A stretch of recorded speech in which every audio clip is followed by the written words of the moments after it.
Hello student, स्वागत है आपका अपने यूट्यूब चैनल मैथ्स वाले सर पर। आज हम पढ़ेंगे अध्याय 2 कक्षा 10वीं का, जिसका नाम है बहुपद। तो इसको इंग्लिश में पॉलिनोमियल भी कहते हैं। परंतु इसको पढ़ने से पहले आपको कुछ बातें पता होनी चाहिए, कुछ टर्म्स पता होनी चाहिए, जैसे कि चर, अचर और व्यंजक। ये सारी बातें आपने पिछली क्लास में सीखी है। यहाँ पे हम रिकैप कर लेते हैं। चर क्या होता है? तो ऐसा पद जिसका मान फिक्स नहीं होता है, मतलब उसकी वैल्यू चेंज होती रहती है, तो इसको इंग्लिश में वेरिएबल भी कहते हैं। और ये जो अचर होता है, इसका वैल्यू फिक्स रहता है, तो इसको हम कांस्टेंट भी बोलते हैं। तो चलो पहले हम चर की बात कर लेते हैं कि कोई भी ऐसा पद जिसकी वैल्यू चेंज होती रहती है। तो आपने देखा होगा कि व्यंजक होता है, उसके अंडर एक्स वाई जेड या पी क्यू आर होता है, या एस और टी भी होता है। तो ये सारे क्या है, आपके पास वेरिएबल है, यानी कि चर है। और इसका जो वैल्यू है वो चेंज होता रहता है। कई बार 0 दिया होता है, 1 2 3 क्वेश्चन में दिया होता है, मतलब हर बार चेंज होता रहता है। और फिर दूसरा है आपके पास अचर। अचर में आपके पास जो वैल्यू है वो फिक्स रहती है, मतलब उसकी वैल्यू चेंज नहीं होती रहती है, उसका मान व्यंजक के अंदर सेम रहता है। कि जैसे कि मान लो कोई भी अंक होगा, 3 6 9 या 12 या 2, कुछ भी होगा वहां पे लिखा हुआ, या -100 इस तरह लिखा होगा, तो ये फिक्स है, इसकी वैल्यू चेंज नहीं होती। परंतु यहाँ पे एक्स वाई जेड की जगह आप कुछ भी प्रतिस्थापित कर सकते हो। अब व्यंजक क्या होता है? तो व्यंजक होता है, मान लो मैंने लिखा x+1, ये लिखा मैंने, तो ये आपके पास चर है और ये अचर है। तो चर और अचर का जो संयोग होता है उसको क्या बोलते हैं? आप व्यंजक बोलते हैं। और बीच में ये मैथमेटिकल ऑपरेशन लगा हुआ है, प्लस माइनस गुणा भाग होता है यहाँ पे। तो ये इसको भी पद बोलेंगे और इसको भी पद बोलेंगे। तो कितने पद हुए इसमें? 2 पद हुए। तो इस पूरे को क्या बोलेंगे आप?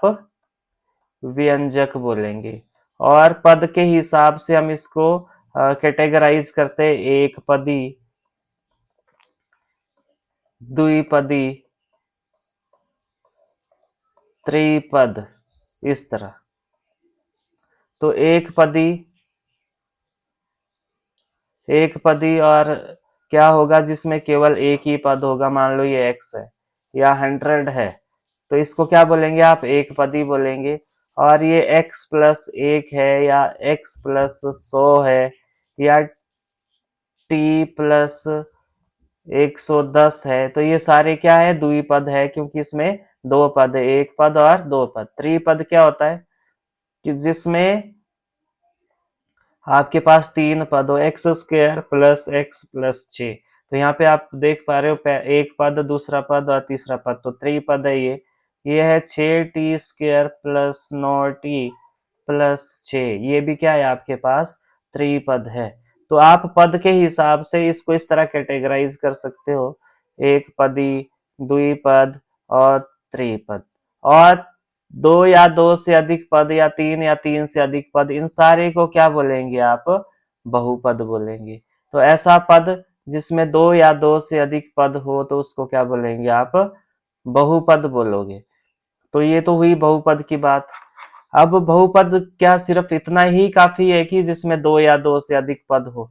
फॉर एग्जाम्पल मेरे पास यहाँ पे 1/x+1, तो क्या आप इसको भी बहुपद बोलोगे? या फिर मेरे पास है y⁴ या फिर आप, ये है आपके पास y⁻⁻1, तो क्या आप इसको बहुपद बोलोगे? तो अगर आप इसको ध्यान से देखते हो, तो इसमें क्या है आपके पास? जो घात है यहाँ पे एक भिन्न में दे रखी है और यहाँ पे घात माइनस में दे रखी है। और यहाँ पे भी ये, यहाँ तो प्लस में है एक, परंतु जब इसको ऊपर ले जाओगे आप तो ये -1 बन जाएगा। तो ये जो सारे व्यंजक मैंने यहाँ पे लिखे, एक बहुपद नहीं है। तो बहुपद की परिभाषा में एक चीज और ऐड करनी है आपने, कि ऐसा व्यंजक जिसमें चर की अधिकतम घात एक पूर्ण संख्या हो। तो घात क्या होनी चाहिए? पूर्ण संख्या होनी चाहिए। पूर्ण संख्या में क्या आता है? 0 1 2 3, इस तरह। तो यानी कि घात आपके पास ना तो बटे में होनी चाहिए, ना ही ऋणात्मक होनी चाहिए। घात शून्य भी हो सकती है, एक भी हो सकती है, दो भी हो सकती है, तीन भी हो सकती है, यानी कि प्लस में कुछ भी हो सकती है। तो ये सारे जो यहाँ पे मैंने लिखे ये बहुपद की श्रेणी में नहीं आते हैं, मतलब ये आपके पास बहुपद नहीं है। तो दो या दो से अधिक पद और जिसकी घात एक पूर्ण संख्या हो उसको क्या बोलेंगे आप? बहुपद बोलेंगे। चलो थोड़ा सा और बात कर लेते हैं। पहला है आपके पास रैखिक रैखिक बहुपद। तो रैखिक बहुपद क्या होता है? तो ऐसा पद या ऐसा बहुपद जिसमें जो चर है उसकी अधिकतम घात एक हो। जैसे कि मेरे पास x प्लस एक है, या फिर मेरे पास है 2x प्लस 6 ये है, या फिर मेरे पास है t प्लस 9 है। तो इनको अगर आप ध्यान से देखते हो, जो इसमें चर है उसके ऊपर कोई भी घात नहीं लगी है, मतलब कुछ भी नहीं लिखा है, तो आपने यहाँ पे अपनी ओर से क्या मान लेना है कि यहाँ पे घात कितनी है आपके पास? एक है। तो जिसमें बहुपद की घात ऐसा बहुपद जिसमें चर की अधिकतम घात एक होती है उसको क्या बोलेंगे आप? रैखिक बहुपद बोलेंगे। अब हम बात करेंगे द्विघाती बहुपद की। तो द्विघाती बहुपद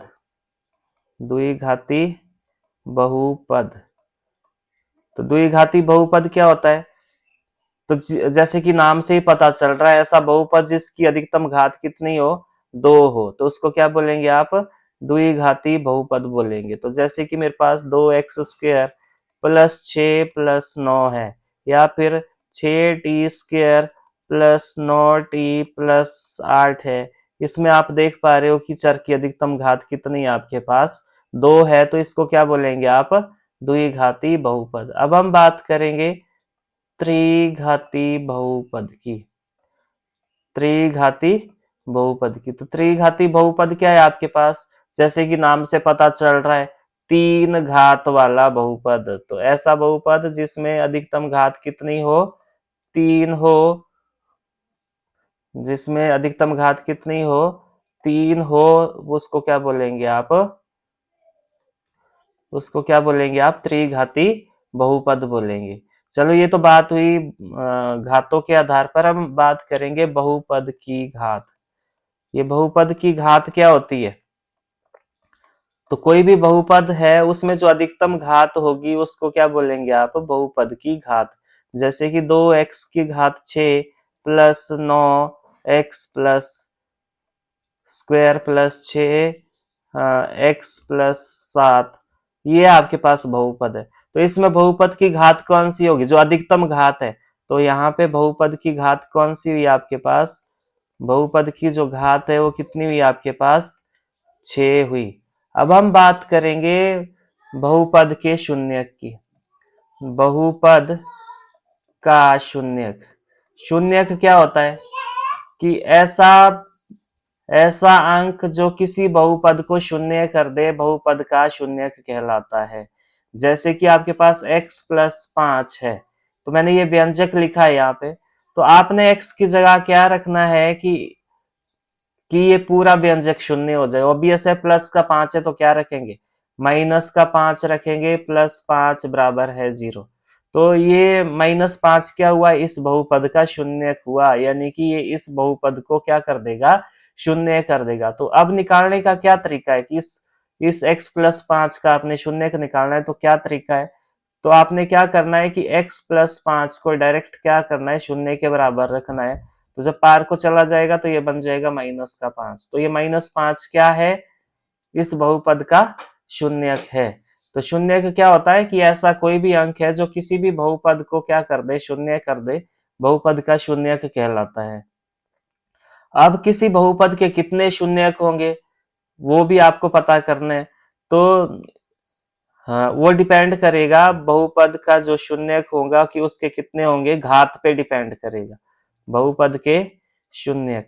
तो जितनी घात होगी उतने ही ज्यादा, मतलब उतने ही शून्यक होंगे, उससे ना कम होंगे ना ज्यादा होंगे। तो पहला है आपके पास रैखिक बहुपद, रैखिक बहुपद।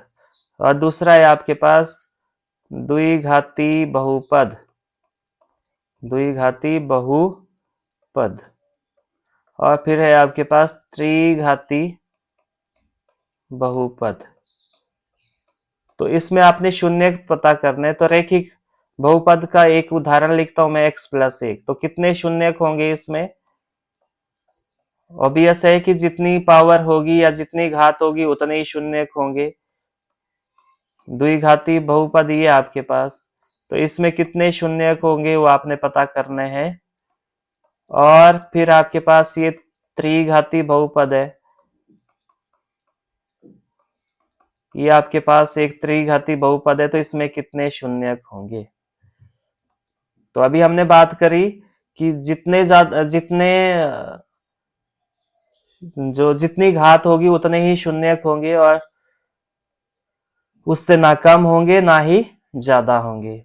तो अब ये रैखिक बहुपद है, इसमें घात कितनी है? 1 है, तो इसके शून्य कितने होंगे? 1 होंगे। द्विघाती बहुपद में अधिकतम घात कितनी है? 2 है, तो इसमें कितने शून्य होंगे?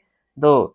त्रिघाती बहुपद है, तो इसमें अधिकतम घात कितनी है? 3, तो इसमें शून्य कितने होंगे? 3 होंगे। और ये शून्य का क्या होता है? ये किसी भी बहुपद के मूल होते हैं। मूल और शून्य दोनों एक ही चीज है, जो आप अध्याय नंबर 4 में सीखोगे। तो अभी आपने सिर्फ इतना याद रखना है कि शून्य क्या होता है। जो किसी भी बहुपद को क्या कर दे? शून्य कर दे, तो उसको क्या बोलेंगे आप? बहुपद के शून्य बोलेंगे। और शून्य कितने होंगे?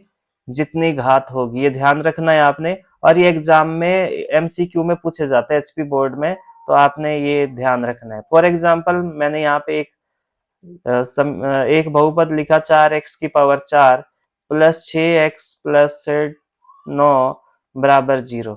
तो आपसे ये पूछा जाएगा कि इसमें कितने शून्य है। तो अभी मैंने बात करी थी आपसे कि जितनी पावर होगी उतने ही शून्य होंगे, ना उससे कम होंगे ना उससे ज्यादा होंगे। तो अधिकतम पावर कितनी है? 4 है, तो इसके शून्य कितने होंगे? इसके शून्य कितने होंगे? 4 होंगे। चलो और थोड़ा सा मूव करते आगे, थोड़ा सा और पढ़ लेते हैं। अब है शून्य बहुपद। शून्य बहुपद। तो शून्य बहुपद को पढ़ने से पहले आपको पता होना चाहिए कि किसी भी संख्या की घात अगर शून्य होती है तो किसके बराबर आता है? 1 के बराबर आता है। तो मान लो मेरे पास ये है, तो इसको क्या बोलेंगे आप? ये क्या है आपके पास? शून्य बहुपद। ये क्या है यहाँ पे?